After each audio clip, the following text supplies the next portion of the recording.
नमस्कार विद्यार्थी मित्रांनो, मी स्वप्नील भंडारे इन्फिनिटी अकॅडमीच्या युट्यूब प्लॅटफॉर्मवरती आपलं मनस्वी स्वागत करतोय. धर्मदाय आयुक्तालय भरती मागच्या वर्षी म्हणजे 2025 दिवाळीच्या दरम्यान या ठिकाणी जाहीर झाली होती आणि त्या संदर्भात बऱ्याच विद्यार्थ्यांनी या ठिकाणी अ, धर्मदाय आयुक्तालयामध्ये नोकरी मिळवण्यासाठी त्या परीक्षेचा अर्ज भरला होता आणि आता त्याचं रिझल्ट या ठिकाणी जाहीर झालेला आहे. विद्यार्थी मित्रांनो, तो स्कोर या ठिकाणी कशा पद्धतीने नॉर्मलायझेशन केलेलं आहे, काय हे सर्व त्यांनी डिटेलमध्ये दिलेलं आहे. तो कसा पाहायचा तो आपण या ठिकाणी बघणार आहोत. बघा आता विद्यार्थी मित्रांनो, इन्फिनिटी अकॅडमीच्या प्लॅटफॉर्मवरती मुंबई महानगरपालिकेची भरती या ठिकाणी आलेली आहे आणि त्यामध्ये सहाय्यक आयुक्त या पदासाठी ही भरती आपल्याला पाहायला मिळते.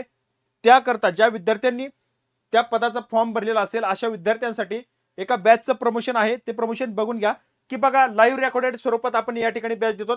टेक्निकल आणि टेक्निकल प्लस नॉन टेक्निकल अशा दोन बॅच आहेत. टेक्निकलची फी आहे 2499 रुपये आणि नॉन टेक्निकलची फी आणि नॉन टेक्निकल प्लस टेक्निकल त्याची फी आहे 499 रुपये.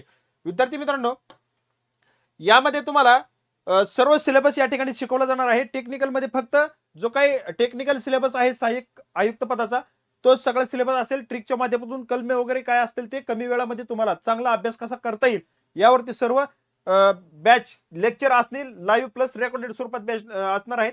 अनुभवी शिक्षक वर्ग आहेत, तज्ज्ञ आणि त्यानंतर ट्रिकच्या माध्यमातून कलमे लक्षात ठेवणं, पीडीएफ स्वरूपात तुम्हाला नोट्स या ठिकाणी मिळतील आणि सराव प्रश्न देखील तुमच्याकडून सोडून घेतले जाणार आहे. अशी दोन्ही बॅचची चांगली वैशिष्ट्ये या ठिकाणी आहेत.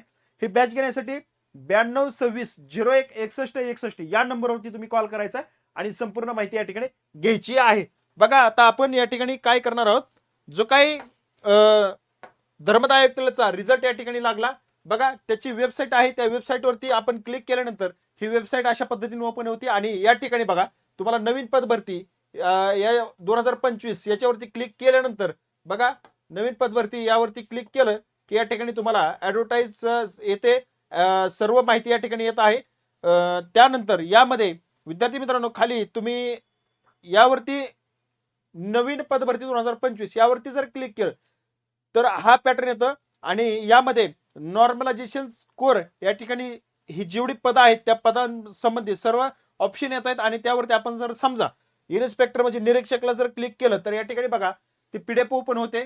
यामध्ये स्कोर नॉर्मलायझेशन जी मेथड आहे ते मेथड या ठिकाणी तुम्हाला या ठिकाणी समजून सांगितलेली आहे आणि त्यानंतर बघा ही सर्व कशा पद्धतीने attach the example for shift summary basis which normalization has been carried out हे कशा पद्धतीने केलेलं आहे, काय आहे sum of mean standard deviation पर शिफ्ट नुसार कशा पद्धतीने त्यांनी या ठिकाणी नॉर्मलायझेशनची पद्धत वापरली ते तुम्ही हे पाहिल्यानंतर तुम्हाला समजून येईल.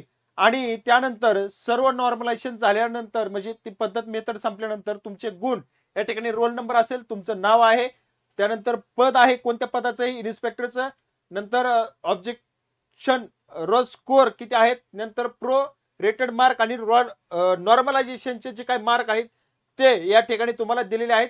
याप्रमाणे यामध्ये सर्वाधिक मार्क नॉर्मलायझेशन करून 200 मार्क पर्यंत गेलेले विद्यार्थी या ठिकाणी तुम्हाला पाहायला मिळतील.